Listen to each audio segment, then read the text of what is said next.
कोविड-19 के कारण जम्मू कश्मीर ने आज कोविड-19 जब से जम्मू कश्मीर में आया है, मार्च 24, 2020 से लेकर आज मई 2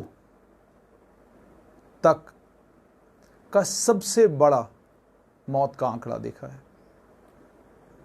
42 लोगों की आज कोविड-19 के कारण मौत हुई है।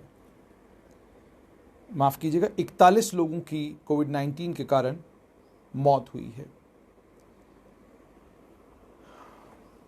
जो सरकार का कोविड-19 का मीडिया बुलेटिन आया है उसके मुताबिक 1150 लोग आज कोविड पॉजिटिव जम्मू डिवीज़न से आए हैं और कश्मीर डिवीज़न से 2421 लोग कोविड पॉजिटिव आए हैं। 1450 के करीब लोग कोविड से रिकवर भी हुए हैं। इसमें से 605 जम्मू डिवीज़न से, 848 कश्मीर डिवीज़न से। लेकिन सबसे दुखद और दिल दहला देने वाला आंकड़ा ये है कि 41 लोगों की मौत आज कोविड-19 के कारण हुई है। और ये 41 लोग वो हैं जो हॉस्पिटल में एडमिट हुए। हॉस्पिटल की एडमिशन की अभी अगर मैं बात करूं तो गवर्नमेंट मेडिकल कॉलेज जम्मू की ही अगर मैं बात करूं तो गवर्नमेंट मेडिकल कॉलेज जम्मू में इस समय 342 के करीब पेशेंट इस समय हैं। आज सुपर स्पेशलिटी हॉस्पिटल को भी कोविड पॉजिटिव पेशेंट्स के लिए खोल दिया गया है और आने वाले दिनों में हो सकता है कि प्राइवेट जितने भी हेल्थ केयर इंस्टीट्यूट्स हैं जम्मू में, शायद उन्हें भी सरकार को टेक ओवर करने की ज़रूरत पड़े। उनमें भी कोविड पॉजिटिव पेशेंट्स को एडमिट कराने की ज़रूरत पड़ सकती है। इस बुलेटिन को आगे ले जाने से पहले आप सभी लोगों से एक विनम्र विनती और आग्रह, अगर आपको बुखार है, अगर आपको ज़ुकाम है, अगर आप बीमार हैं तो कोविड का टीका लगवाने के लिए कतई ना जाएं। मेहरबानी करके अगर आपको बुखार है, अगर आपको ज़ुकाम है, कोविड का टीका लगवाने के लिए कतई ना जाएं। अगर आपको बुखार है, अगर आपको ज़ुकाम है, कोविड का टीका लगवाने ना जाएं, क्योंकि टीका अगर आप लगवाएंगे तो इसको लेकर डॉक्टर्स कहते हैं कॉन्ट्रा इंडिकेटेड है कि अगर आप टीका लगवाएंगे तो हो सकता है आपकी तबीयत और ज़्यादा ख़राब हो। मेहरबानी करके ना जाएं। और अगर आप जाते भी हैं, एक तो टीके का कोई फ़ायदा आपको नहीं होगा, लेकिन साथ साथ में आप ये भी करेंगे कि आप बाकी लोगों को भी वहाँ पर बीमार कर सकते हैं। तो मेरी गुजारिश उन सभी लोगों से जो मुझे इस वक्त सुन रहे हैं कि अगर आप बीमार हैं, अगर आपको बुखार है, अगर आपकी तबीयत ख़राब है तो मेहरबानी करके कोविड-19 का टीका लगवाने के लिए ना जाएं। अगर आप स्वस्थ हैं, ठीक हैं, आप कोविड पॉजिटिव थे, उससे रिकवर हुए हैं तो टीका ज़रूर लगवाएं। और ये सब चीज़ें जो मैं आपके साथ शेयर कर रहा हूँ, ये डॉक्टर्स के साथ बातचीत करके जो बातें डॉक्टर्स हमें बताते हैं, हम वो बातें आप तक पहुँचाते हैं। 41 लोगों की आज कोविड-19 के कारण मौत हुई है। इसमें से 28 लोग जम्मू डिवीज़न से उन्होंने जान अपनी गंवाई है। 13 लोगों ने कश्मीर डिवीज़न से अपनी जान गंवाई है। कुल मिलाकर आंकड़ा आज 1424 के करीब कश्मीर डिवीज़न से लोगों की मौत हुई है। और अब जम्मू डिवीज़न से 946 के करीब लोगों की मौत हुई है। और जम्मू डिस्ट्रिक्ट और कश्मीर श्रीनगर डिस्ट्रिक्ट के बीच में फासला अब लगभग ना के बराबर है। 553 के करीब लोग श्रीनगर डिवीज़न से लोग मारे गए और 510 के करीब लोग जम्मू डिवीज़न से मारे गए। हालांकि जम्मू डिवीज़न में इस वक्त सिविल सचिवालय भी है।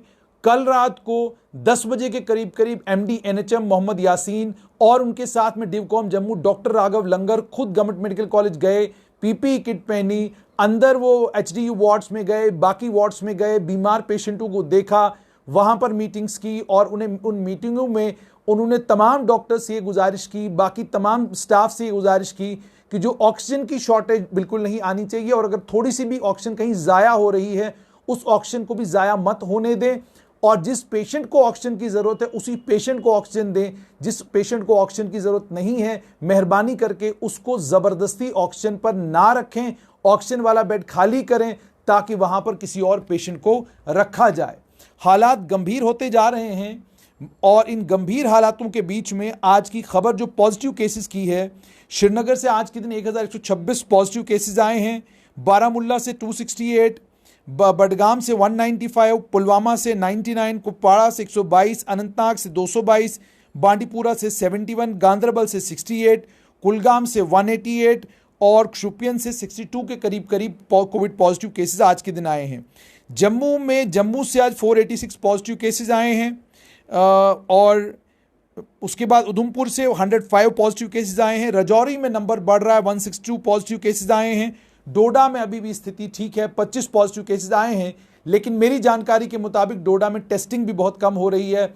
अगर बुखार जुकाम लोगों को आ रहा है तो वो घर में बैठकर उसको ट्रीट कर रहे हैं, बजाय क्या कहते हैं टेस्ट करवाने के, बजाय टेस्ट करवाकर ये बताने डॉक्टर को दिखाने की बजाय वो घर में खुद उसका इलाज कर रहे हैं। जम्मू में कई परिवार ऐसे हैं जिनके बारे में मुझे जानकारी है कि बुखार है, जुकाम है, ज़बरदस्त खांसी है, लेकिन उसके बावजूद सिर्फ होम क्वारंटीन है, होम क्वारंटीन हुए हैं लेकिन अपना टेस्ट नहीं करा रहे।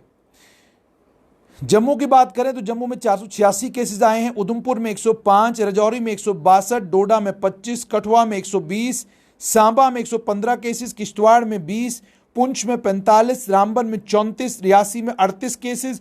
टोटल आज जम्मू से 1150 केसेस आए हैं और इन 1150 में से 1119 लोकल लोग हैं। कश्मीर में आज भी आंकड़ा डबल है, 2421 केसेस कश्मीर डिवीजन से आए हैं, मगर और एक्टिव पॉजिटिव केसेस की तादाद अब 32,000 के करीब करीब हो गई है। जो लोग रिकवर हुए हैं, घर गए हैं, आज के दिन 605 लोग टोटल जम्मू डिवीजन से और टोटल 1453 लोग रिकवर भी हुए हैं और 59,269 लोग जो हैं वो क्यूमुलेटिव फिगर है अभी तक जम्मू डिवीजन से जो लोग रिकवर हुए हैं और टोटल 1,48,695 लोग रिकवर भी हुए हैं। अब जो मौतें हुई हैं उसमें सबसे ज़्यादा मौतें आज भी गवर्नमेंट मेडिकल कॉलेज जम्मू में हुई हैं। 15 मौतें गवर्नमेंट मेडिकल कॉलेज जम्मू में हुई हैं। प्रशासन ने बदलाव किया है। बदलाव करने के बाद जिस शख्स को जिम्मेदारी गवर्नमेंट मेडिकल कॉलेज की दी है, उस शख्स को जिम्मेदारी देने के बाद भी गवर्नमेंट मेडिकल कॉलेज में मौतों का नंबर, मौत होने का सिलसिला थमा नहीं है। कल भी आपने देखा था कि कल भी एक बड़ा नंबर था गवर्नमेंट मेडिकल कॉलेज से, 16 के करीब करीब कल लोगों की मौत हुई थी गवर्नमेंट मेडिकल कॉलेज जम्मू में और आज ये आंकड़ा 15 है। 2 लोगों की मौत जीएमसी राजौरी से हुई है और 5 लोगों की मौत श्री माता वैष्णो देवी नारायणा हॉस्पिटल कटरा में हुई है। 1 मौत जीएमसी कठुआ में हुई है, 1 जीएमसी डोडा में हुई है, 1 ईएमसी अमृतसर में हुई है, 2 लोगों की मौत सीडी हॉस्पिटल जम्मू में हुई है, 1 व्यक्ति की मौत होम क्वारंटीन थे ब्रॉड डेड, 2 लोगों की मौत जेएलएम श्रीनगर में, 2 लोगों की मौत स्किम्स सौरा में, 3 लोग एसएमएचएस में मौत का शिकार हुए हैं, मारे गए हैं। 1 व्यक्ति की मौत स्किम्स जेवीसी में हुई है, 3 लोगों की मौत डिस्ट्रिक्ट हॉस्पिटल कुलगाम में और 2 लोगों की मौत डिस्ट्रिक्ट हॉस्पिटल पुलवामा में हुई है। कोविड-19 के कारण अगर अस्पतालों की स्थिति भी देखी जाए तो गवर्नमेंट मेडिकल कॉलेज में 342 के करीब पेशेंट इस वक्त एडमिट हैं, 86 पेशेंट सीडी हॉस्पिटल में हैं, 72 लोग गांधीनगर हॉस्पिटल में हैं, 57 लोग गांधीनगर हॉस्पिटल के ओल्ड ब्लॉक में हैं, 62 लोग अब इस समय एस्कॉम्स हॉस्पिटल में हैं जो एडमिट हैं। उसके अलावा अभी साइकेट्री हॉस्पिटल जो है वो खाली है, वहाँ पर एडमिशन्स अभी शुरू नहीं हुई हैं। गवर्नमेंट मेडिकल कॉलेज डोडा में 27 लोग हैं, गवर्नमेंट मेडिकल कॉलेज राजौरी में 56 लोग हैं, गवर्नमेंट मेडिकल कॉलेज कठुआ में 37 लोग हैं, नारायणा हॉस्पिटल कटरा में 89 लोग हैं। कल के दिन ये आंकड़ा 105 था, लेकिन 16 लोग इस 89, कल 105 था इनका नंबर, लेकिन आज 89 नंबर है। तो 16 पेशेंट या तो रिकवर होकर घर गए हैं या क्या कहानी है वो नारायणा हॉस्पिटल कटरा को ही पता होगा। डिस्ट्रिक्ट हॉस्पिटल रियासी में 11 लोग हैं, सब डिस्ट्रिक्ट हॉस्पिटल कटरा में 11 लोग हैं, डिस्ट्रिक्ट हॉस्पिटल किश्तवाड़ में 14 लोग हैं, डिस्ट्रिक्ट हॉस्पिटल पुंछ में 3, सीएचसी मेंढर में 7, सीएचसी सुरनकोट में 2, डिस्ट्रिक्ट हॉस्पिटल उधमपुर में 20 और मैक्सिमम लोग ऑक्सीजन सपोर्ट के ऊपर इन तमाम हॉस्पिटल्स में हैं। उसके अलावा श्रीनगर की भी अगर मैं बात करूं तो श्रीनगर में भी एसएमएचएस हॉस्पिटल की अगर मैं बात करूं तो वहां पर 179 पेशेंट्स हैं, सिकिम्स हॉस्पिटल में 283 हैं, चेस सीडी हॉस्पिटल में 88 हैं, स्किम्स बिमना में 57 हैं, जेएलएनएम में 104 हैं, कश्मीर नर्सिंग होम में 31 पेशेंट्स हैं, बारामुल्ला में 61 पेशेंट्स हैं, 46 सब डिस्ट्रिक्ट हॉस्पिटल सोपूर में हैं, 70 patient government Medical college Anantnag में हैं, माफ़ कीजिएगा गवर्नमेंट मेडिकल कॉलेज अनंतनाग में 46 हैं, 8 पेशेंट ट्रॉमा हॉस्पिटल बिजबाड़ा में हैं, डिस्ट्रिक्ट हॉस्पिटल बांडीपुरा में 2, सीएचसी हाजन में 2, एनएचपीसी बांडीपुरा में 11, 5 पेशेंट एनटीपीएचसी न्यू बिल्डिंग पेटकूट बडगाम में 5 लोग हैं, पीएचसी छानापुरा में 13, MCH विंग में 23 पेशेंट एडमिट हैं। उसके अलावा DH डिस्ट्रिक्ट हॉस्पिटल शुपियन में 8 पेशेंट हैं। डिस्ट्रिक्ट हॉस्पिटल पुलवामा में 65 पेशेंट हैं, जिनमें से 63 पेशेंट जो हैं वो ऑक्सीजन सपोर्ट के ऊपर हैं। डिस्ट्रिक्ट हॉस्पिटल गांधरबल में 13 पेशेंट है, 13 के 13 ऑक्सीजन सपोर्ट के ऊपर हैं। CHC कुपवाड़ा में 25 पेशेंट हैं, 25 के 25 ऑक्सीजन सपोर्ट के ऊपर हैं। लगभग सभी हॉस्पिटल्स का हाल एक जैसा है। ऑक्सीजन की ज़रूरत है पेशेंट को, यानी पेशेंट अगर क्रिटिकल है तो ही हॉस्पिटल आ रहा है। बड़ी तादाद में वो पेशेंट हैं जो होम क्वारंटीन हैं, घरों में ही हैं, ऑक्सीजन सेचुरेशन पर ध्यान रख रहे हैं। जब तक उनकी ऑक्सीजन सेचुरेशन डिप नहीं होती तब तक वो अस्पताल का दरवाज़ा नहीं देखते। मगर ये आंकड़ा क्या बताता है? ये आंकड़ा साफ तौर पर ये बताता है कि सिचुएशन टेंस है, सिचुएशन बहुत गंभीर है। मौतों का आंकड़ा थमने का नाम नहीं ले रहा। गवर्नमेंट मेडिकल कॉलेज में डॉक्टरों की अनथक कोशिशों के बावजूद, ऑक्सीजन की सप्लाई होने के बावजूद, परिजनों के अपने पेशेंट के बेड के साथ खड़े होने के बावजूद मौतों का सिलसिला थमने का नाम नहीं ले रहा। मैं कल भी कहा था, आज दोबारा कहूँगा, शादियाँ हो सकती हैं, दुनिया रही तो शादियाँ भी रहेंगी। आपके घर परिवार के लोग आपके साथ होंगे तो शादियाँ भी होंगी। सरकार से चूक हुई है, प्रशासन से भी चूक हुई है, हमसे भी चूक हुई है। हमने अपना मास्क उतार दिया था, हम भी मस्त हो गए थे।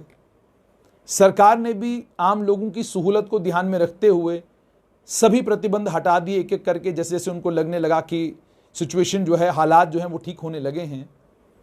सरकार को भी इस चीज़ का अंदेशा नहीं था कि इस इतनी भयंकर वेव जो है वो देश में आएगी और जम्मू कश्मीर में भी आएगी। लेकिन अब सरकार फायर फाइटिंग मोड में है। सरकार लोगों तक मैसेजिंग, लोगों तक संदेश पहुंचे, उसकी कोशिश भी कर रही है। Principal Government Medical College Jammu professor doctor Shashi Sudan, जब उन्होंने चार्ज संभाला गवर्नमेंट मेडिकल कॉलेज का, और अभी कोविड-19 के नए नए दिन थे, हमने कोशिश उन दिनों में की कि डॉक्टरों को ये कहें कि आप ज़्यादा से ज़्यादा, आप स्ट्रेट लाइन से, आपको अगर परेशानी है तो आप जेके मीडिया के ऊपर जाइए। आप जिस भी वेब पोर्टल को, जिस भी टेलीविज़न चैनल को क्रेडिबल समझते हैं, जिस भी जर्नलिस्ट के साथ आप कंफर्टेबल हैं, आप अपनी कंफर्ट के हिसाब से चैनल चुनिए, लेकिन आप लोगों तक जानकारी पहुंचाइए। आप लोगों को ज़्यादा से ज़्यादा अवेयर करिए इस बीमारी के बारे में। आप मास्क पहनने के बारे में बताइए। हमने वीडियोस बनाकर ट्रैफिक पुलिस को कहा कि जनाब, मेटाडोरों में लोग ओवरलोड कर रहे हैं, आपकी कोविड की गाइडलाइंस की धज्जियां उड़ रही हैं, किसी के कान पर जूं तक नहीं रेंगी। हमने मेडिकल कॉलेज के स्टाफ से बात करने की कोशिश की, और आपको जानकर यह हैरानी होगी कि एनेस्थीसिया के साथ डील करने वाला जितना भी डिपार्टमेंट है गवर्नमेंट मेडिकल कॉलेज जम्मू का, डिपार्टमेंट के 3-4 जिम्मेदार लोगों को मैंने फ़ोन करके ये गुजारिश की कि जी मेहरबानी करके आप आइए, ज़रा एक इंटरव्यू आपका हो जाए। आप यहाँ मत करिए, टेक 1 पे चले जाइए, जेके मीडिया पे चले जाइए, कहीं भी जाइए, आप लोगों तक ये बात पहुंचाइए कि वेंटिलेटर की ज़रूरत कब है, ऑक्सीजन की ज़रूरत कब है, प्रोनिंग किसे कहते हैं, ये सब आप बताएंगे, बताइए लोगों को। लेकिन हेले बहाने करके दाएं बाएं भागते रहे और कैमरे के सामने नहीं आए। जब हमने पूछा क्या वजह है तो बताया गया कि principal Government Medical College Jammu doctor Shashi Sudan की तरफ से साफ आदेश हैं, मेरे अलावा कोई मीडिया से बात नहीं करेगा। जब ये मानसिकता हमारे डॉक्टर्स में हो, जब ये गुलामी हमारे डॉक्टर्स करें, तो फिर लोगों तक संदेश पहुंचेगा कैसे? संदेश वक्त पर पहुंचा नहीं, और हम एक क्राइसिस के बीच में हैं। डॉक्टर्स जब प्राइवेट प्रैक्टिस करने के लिए जाते हैं, तब ना डॉक्टरों को कोर्ट का डर, तब ना डॉक्टरों को कोई और प्रिंसिपल का खौफ, तब ना उन्हें प्रिंसिपल सेक्रेटरी का खौफ, तब ना उन्हें चीफ सेक्रेटरी का खौफ, किसी का खौफ नहीं होता। वो प्राइवेट प्रैक्टिस करने जा रहे हैं क्योंकि वहां पैसा कमाना है। लेकिन जब जानकारी देनी है लोगों को, आप अपने फेसबुक के पेज से भी दुनिया भर की जानकारी लोगों तक पहुंचा सकते हैं। इसमें घबराने की जरूरत क्या थी? इसमें डरने की जरूरत क्या थी? मैं ये फ्लॉज पॉइंट आउट कर रहा हूं, मैं बताऊं कहां कहां गलतियां की हैं आप लोगों ने। मैसेजिंग बहुत ज्यादा जरूरी है। ताइवान ने आखिरी आदमी तक ये मैसेज पहुंचाया कि क्या है कोविड, इन्फेक्शन कैसे होता है और इन्फेक्शन को कैसे रोका जा सकता है। इसी तरीके से दुनिया के बाकी कोनों में आप देखिए कितना सारा मटेरियल, और वो भी ऑथेंटिक, वो भी क्रेडिबल मटेरियल आपको यूट्यूब के ऊपर, फेसबुक के ऊपर डॉक्टरों को लोगों के साथ शेयर करता हुआ मिलेगा। लेकिन हमारे यहाँ कितने डॉक्टर हैं ऐसे? प्राइवेट प्रैक्टिस जो डॉक्टर करते हैं, जो प्राइवेट हॉस्पिटलों में काम करते हैं, वो बोलने के लिए तैयार हैं, वो कैमरा के सामने आने के लिए तैयार हैं, मगर उनके भी अलग नखरे हैं। उनके पास वक्त नहीं है। उन्हें लगता है कि पेशेंट को देखना जरूरी है, क्लिनिक को भरना जरूरी है, इंफॉर्मेशन देना जरूरी नहीं है। इसीलिए मैं कहता हूं नेशनल रिस्पॉन्सिबिलिटी, यानी अपने देश के प्रति जो हमारी रिस्पॉन्सिबिलिटी है, उसमें हम सब लोग थोड़े थोड़े चोर हैं। आज नेशनल क्राइसिस है, आज स्टेट हमारी यूनियन टेरिटरी का क्राइसिस है। ये 41 लोग हमसे जुदा हुए हैं। क्या अब भी ये सब रिस्ट्रिक्शंस रहेंगी? क्या अब भी मैसेजिंग कोने कोने में, घर घर में पहुंचाने का? आपके पास ट्विटर के हैंडल हैं, आपके पास इतना सारा पैराफर्नेलिया है। इस पैराफर्नेलिया का करना क्या है? बाद में अचार डालना है। आपके पास लगभग 150 से ज्यादा फेसबुक पेजेस हैं और उन फेसबुक पेजेस के ऊपर लोगों की रीच 2-2, 3-3 करोड़ है, लेकिन इस्तेमाल कौन करे उसका? लोगों तक उन पेजेस के जरिए पहुंचे कौन? न जाने इतना खौफ और इतना डर क्यों है इस इंफॉर्मेशन को शेयर करने के लिए। आपसे क्या हम राज पूछ लेंगे कि मेडिकल कॉलेज के अंदर सबको, गवर्नमेंट मेडिकल कॉलेज जम्मू की फैकल्टी आपस में क्या कुछ कर रही है, वो गली मोहल्ले में हर एक आदमी को पता है। कोर्टों में कितने केस पड़े हुए हैं वो सबको मालूम है। कितने लोग डॉक्टर जो हैं वो गवर्नमेंट मेडिकल कॉलेज में सर्विस करते हैं, तंग हैं, परेशान हैं, वो भी सबको मालूम है। तो अब ऐसा क्या है जिसको छुपाने की जरूरत है? और क्या इस क्राइसिस के वक्त में हम पहले ये पूछेंगे कि मेडिकल कॉलेज के अंदर किस फैकल्टी मेंबर की किसके साथ कौन सी लड़ाई चल रही है? क्या वो हाईलाइट करने का वक्त है? ये इस वक्त लोगों की जान बचाने का वक्त है। इस वक्त डॉक्टर्स की मदद करने का वक्त है। इस वक्त जो पीजी डॉक्टर्स इस समय वार्डों के अंदर पेशेंटों की देखरेख कर रहे हैं, इस वक्त उनकी हिम्मत बढ़ाने का टाइम है। इस वक्त उनका हौसला बढ़ाने का टाइम है। कल एक डॉक्टर साहब ने खुदकुशी की, हालांकि अभी ये पता नहीं चला है, पुष्टि नहीं हुई है कि उन्हें किन कारणों से खुदकुशी की। उनका सुसाइड नोट भी मिला है, उसमें उन्होंने कुछ नहीं कहा है, लेकिन उनके दाएं बाएं जो दोस्त हैं वो बता रहे हैं कि डॉक्टर साहब लगभग रोज किसी कोविड पॉजिटिव पेशेंट को अपने सामने मरते हुए देख रहे थे। उससे इतना परेशान हुए कि खुशहाल परिवार से आने वाले डॉक्टर साहब घर गए और उन्होंने खुदकुशी कर ली।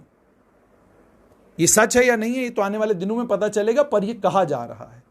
यानी हम सब इस वक्त एक ऐसी स्थिति में हैं जिस स्थिति में डॉक्टरों का हौसला न टूटे, सीनियर डॉक्टर्स इन जूनियर्स की मदद करें और एक दूसरे का साथ देकर इस मुसीबत से बाहर निकलने की पूरी कोशिश करनी है। जंग में लोग शहादत की तमन्ना करते हैं कि एक जंग हो रही है, उसके बीच में हर आदमी जो है वो ये मांगता है कि यार मैं भी इस जंग का हिस्सा बनता और इस जंग में पार्टिसिपेट करके अगर मैं शहीद हो जाऊं तो कितनी खुशकिस्मती है। लेकिन जो लोग फ्रंट पर हैं, बैटल लाइंस पर हैं, जो लड़ रहे हैं, उनको शील्ड भी दी गई, उनको वैक्सीन भी दिया गया। सबसे पहले उन्हीं को वैक्सीन दी गई। क्यों? कि आप जंग के लिए तैयार हो जाएंगे। वैक्सीन लगाने के बाद भी आप अगर जंग के लिए तैयार नहीं हैं और आज भी अगर आपको लगता है कि आपको इस जंग का पार्टिसिपेंट नहीं बनना है, तो फिर ये वैक्सीन आपको सबसे पहले लगाई क्यों गई थी? कहा तो गाना बजाना तो तब सरकार ने यही किया था कि हेल्थ केयर वर्कर्स को सबसे पहले वैक्सीन इसलिए लगाई जा रही है ताकि ये इंश्योर किया जाए कि अगर ये इन्फेक्ट भी हो तो इनकी जान बचाई जा सके। लेकिन अब वैक्सीन लगने के बाद कुछ अगर आपके साथी कोविड पॉजिटिव हो गए तो आप बैटल लाइन से पीछे क्यों आ गए हैं? समाचार बाहर आ रहे हैं ना। तो इसलिए गुजारिश मेरी ये है कि डॉक्टरों का हौसला बना रहे, डॉक्टर्स अपनी रिस्पॉन्सिबिलिटी को समझें, इंफॉर्मेशन ज़्यादा से ज़्यादा लोगों तक पहुँचे, अपना ईगो अपने पास थोड़े दिनों के लिए रखिए, इसको इन 4-6 महीनों के लिए विराम दीजिए जब तक हम इस बड़ी परेशानी से बाहर नहीं निकलते। गुजारिश आप लोगों से यही, 41 लोगों की मौत हुई है, लेकिन एक बड़ी तादाद में लोग आज ठीक होकर घर भी गए हैं। उन 41 परिवारों के साथ मेरी संवेदनाएं, मगर आप लोगों से ये गुजारिश, मास्क पहनिए, कोविड-19 को मजाक मत समझिए। आज भी मैंने बहुत सारे लोग सड़क के ऊपर देखे बिना मास्क के घूम रहे थे। और जो वैक्सीनेशन के लिए जा रहे हैं, लंबी लाइनें मत वहां पर लगाइए, और अगर लंबी लाइन लगती भी उसमें सोशल डिस्टेंसिंग करिए। आपको नहीं मालूम कि कहीं आप कोविड के सेंटर से ही इन्फेक्ट होकर घर ना आ जाएं। और अगर वहां जाते भी हैं तो प्रॉपर अपना N95 मास्क पहनकर वहां जाएं, प्रॉपरली अपने आप को कवर करके जाएं, ताकि आप इन्फेक्ट ना हो। एक एक जान कीमती है। उम्मीद और तवक्का ये कि हौसला और हिम्मत डॉक्टरों का बना रहेगा, वो इस लड़ाई में लगे रहेंगे। इंफॉर्मेशन वॉरफेयर में भी वो बहादुरी के साथ बाहर आएंगे, ज्यादा से ज्यादा इंफॉर्मेशन लोगों के साथ शेयर करेंगे। यकीन मानिए, दिल से उन तमाम डॉक्टरों को, उन खासकर रेजिडेंट डॉक्टर्स को, उन यंग डॉक्टर्स को, उन बच्चों को जो इस वक्त कोविड वार्ड्स में, HDU वार्ड्स में, ये जितने भी हमारे कंसल्टेंट हैं, रजिस्ट्रार हैं, आप लगे हुए हैं, हम तक ये सारी इंफॉर्मेशन पहुंचती है। आप सब लोगों को दिल की उम्मीद, दिल की गहराइयों से बहुत बहुत मुबारकबाद। आपका हौसला बना रहे। जितना भी हेल्थ केयर का स्टाफ है, मेडिकल सुपरिंटेंडेंट्स हैं, डिप्टी मेडिकल सुपरिंटेंडेंट्स हैं, आपकी उम्रें वो हैं जिन उम्रों में आपसे तवक्का नहीं है कि आपको इतने मुश्किल काम आपके हवाले किए जाएंगे। एक आधे डॉक्टर साहब में 1 महीने में रिटायर होने वाले हैं, लेकिन वो इस वक्त CD हॉस्पिटल के मेडिकल सुपरिंटेंडेंट हैं और CD हॉस्पिटल में पेशेंटों को एडमिट कर रहे हैं। 1 ही महीना है उनका रिटायरमेंट से पहले, लेकिन अपनी जिम्मेदारी जो है वो निभा रहे हैं। इससे पहले SMGS हॉस्पिटल के मेडिकल सुपरिंटेंडेंट पॉजिटिव हुए, वो और उनकी धर्मपत्नी दोनों पॉजिटिव हुए। अभी की मुझे स्थिति उनकी मालूम नहीं, अल्लाह करे कि वो सेहतियाब हों, जल्द दोबारा से क्या कहते हैं वो अपनी ड्यूटी रिज्यूम करें। लेकिन मैं आपको बता रहा हूं कि इन मुश्किल हालात में ये बुजुर्ग लोग भी ये इस कोविड की लड़ाई में फ्रंटलाइन वॉरियर्स बनकर जो है लड़ाई लड़ रहे हैं। हमारी नेक दुआएं और तमन्नाएं इन तमाम लोगों के साथ, और आप लोगों से गुजारिश ये, डरिए मत, घबराइए मत। कोविड पॉजिटिव अगर आप हैं, कोई बात नहीं, इन्फेक्शन अगर हो गया है, अब इसके बाद इससे लड़ना है। जब तक आपका ऑक्सीजन सैचुरेशन 92 से नीचे, 94 से नीचे नहीं जाता, घबराने की जरूरत नहीं। अगर आप सेहतमंद हैं, तंदुरुस्त हैं, आप इस लड़ाई में जीत कर आएंगे। और अगर आप नहीं है सेहतमंद, आप कमजोर हैं, तब भी अगर आप लड़ाई लड़ने का हौसला रखते हैं तो कोविड आपका कुछ नहीं बिगाड़ सकता।